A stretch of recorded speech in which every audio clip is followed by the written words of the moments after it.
Hey, what's up you guys? Welcome back. In today's video, we are going to go over Cardano. Cardano right now is trading at 49 cents. I have our chart here laid out in a 4-hour chart, and there's a few key areas that I want you guys to see in this video as support, resistance, our divergence, our moving averages, and taking a look at our MACD indicator. So first off, I'm going to go ahead and take a look at the formation of this aggressive push all the way up to as high as 54 cents for Cardano.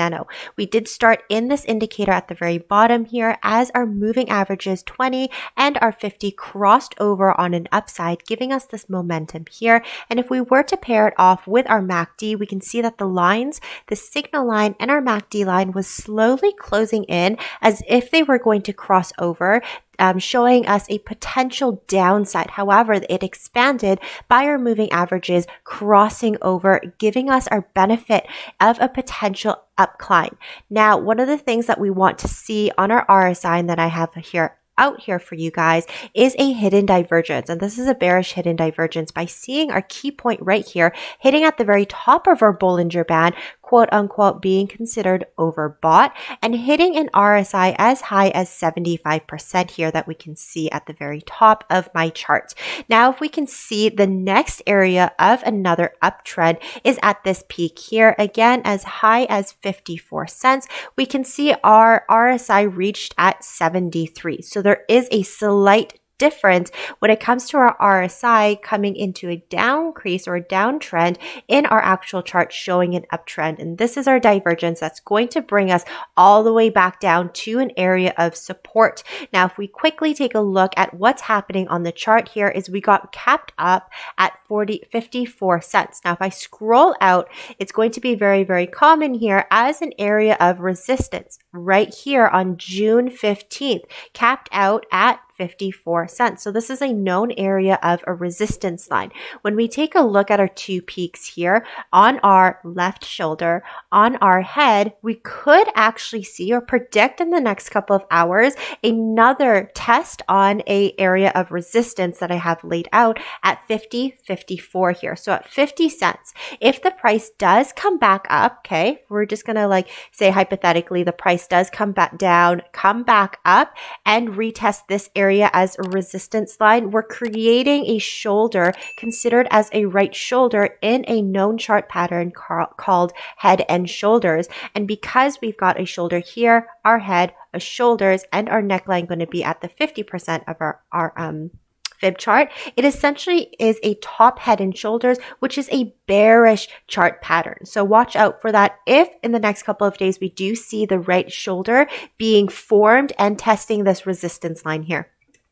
Now, another thing I wanted to point out too is our MACD indicator, the momentum, the strength that we can see. Now, in this last 4-hour chart here, I'm going to zoom up so it's easier to see on my chart. We can see that in the last 4 hours, we had an extension of our MACD line and the signal line catching up. We can see this curve mirroring the same thing as our Bollinger Band, meaning that the lower volatility is occurring right now. Price may move fairly slowly and it may actually turn on a downside. When we see the MACD bars here, they're called histograms, crossing over, indicating a bearish move. This is going to signal how strong it is.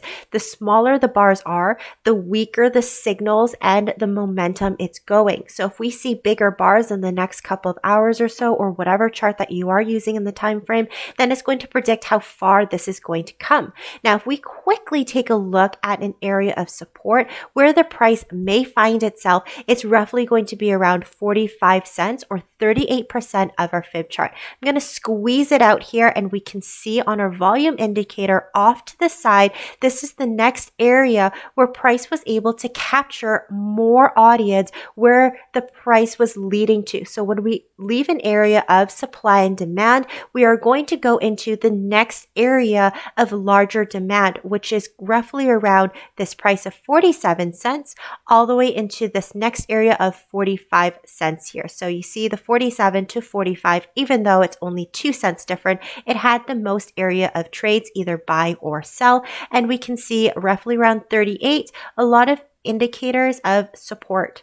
So back here, this was treated as resistance, turned back into support here, resistance, support here. So this is a known area where price may want to go into for a tested support. So that's my update here for Cardano, showing you a few indicators that I've noticed in the last couple of hours. Hopefully we can be able to break the 54 and retest this known area of resistance and only hold it roughly around the 47 and beat this area of resistance so we don't form that head and shoulders chart pattern. Thank you guys so much for watching. Glad to be back, and I hope to catch you in my next video.